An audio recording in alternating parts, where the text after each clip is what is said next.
What do you two think is the reason for this drop? Can you talk about that a little bit more? Yeah, there was we saw, I wouldn't say institutional, I'd say, technically they were whale selling, holders of over 1,000 Bitcoins. So that's either very, very large holders that are personal and private or institutional. But like their holdings dropped, and they were dropping slightly before the crash. And so, yeah, that dropped. And unlike, normally what we see is what we have seen in past months is whenever the institutions or whales dropped their holdings, the next tier below, which is like 100 to 1,000 Bitcoins in holdings, they would gain almost a mirror image, and they were soaking up those coins. And in this case, the next tier below, the what we call the dolphins and sharks, they were pretty steady, and so all of those coins that were being unloaded by the whales just were had to be absorbed by the smaller buyers, which they couldn't maintain the price at that point. And so, yeah. Despite the interesting thing was that as this whole thing started to cave and the price dropped, and crypto Twitter, the world was going, Bitcoin's going into a bear market. We don't see 50% drops like this without like a bear market. That was completely different. That view was completely different on chain. We saw a whole lot of new entrants come in for the very first time to buy their Bitcoins, and holders of one Bitcoin or less. So, $50,000, $30,000 investment. Those numbers started skyrocketing, and so smaller players came in to buy that dip, and so the actual user count on the network increased as this thing was selling down. And it's just that the buying power by a sea of smaller retail was not sufficient to counteract the sell-off coming from whales. That's interesting, because I'm seeing even in the chart analysis and looking at the way in which the price action is analyzed. The selling comes from Binance and the buying comes from Coinbase, and there's a net shift in coins. And I don't know if it's some intricate arbitrage thing that's happening, or whether or not it is actually Chinese, the Chinese selling their coins. And now that we've seen they're banning mining, I don't know what's causing that, but it definitely looks like the West is buying and the East is divesting. So I don't remember what the exact wording was in the blog post where it talked about that, but I feel like it hinted at people essentially trying to move their coins offshore, maybe to avoid certain regulation or something. So capital flight. But Willy, you feel like it's simply that Asians are or the Asian market is selling, and that the Western market is buying. I'm just guessing at theories. I have no real information. I'd probably have to figure out what's really happening in the industry by talking to people, rather than just looking at the sheer numbers on charts. But yeah, and back to this point of the supply on these exchanges.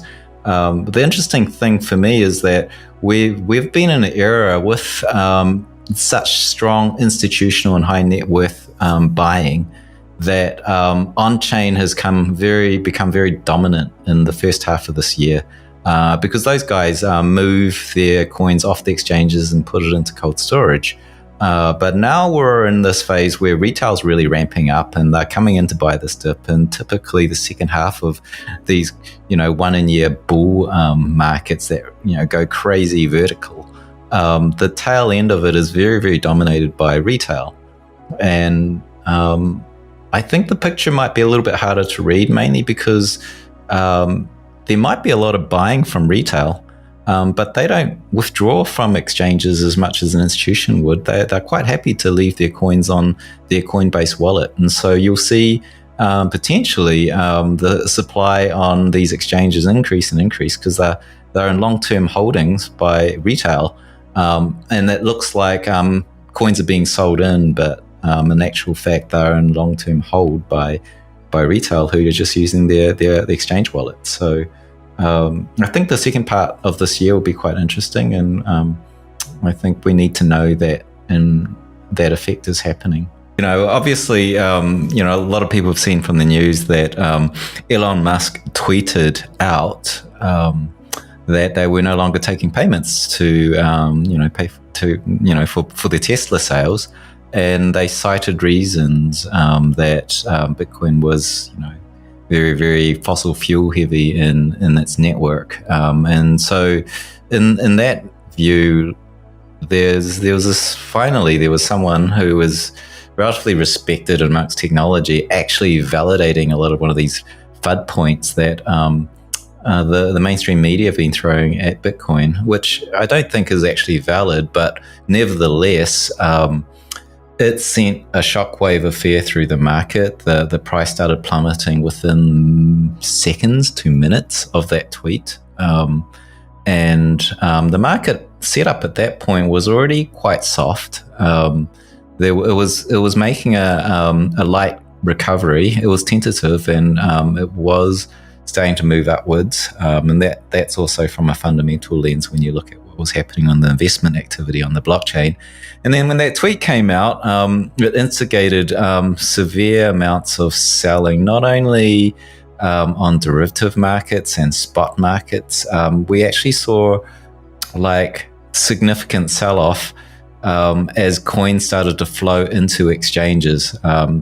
So real coins got moved, and they were moving from wallets that were quite young. The coins held between 1 to 6 months of age, so relatively new comers to Bitcoin is what I can tell.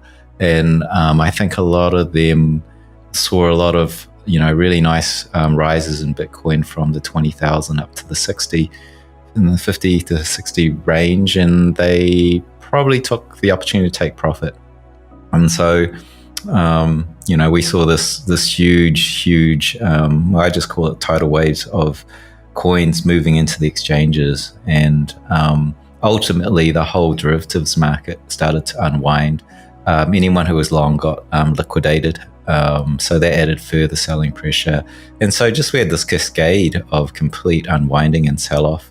And I think it went down to 30 or 29,000 in the final, when the final dust had cleared, and it bounced up, and then it was recovering. And then China announced that they were banning Bitcoin miners and reiterated their stance on no trading for their nationals. So, and that's a big thing because miners are heavily located in China. So that sent another wave of fear, and price sold down. So we're now in this situation where Bitcoin's heavily discounted below fundamentals, and the market's, attempting a recovery.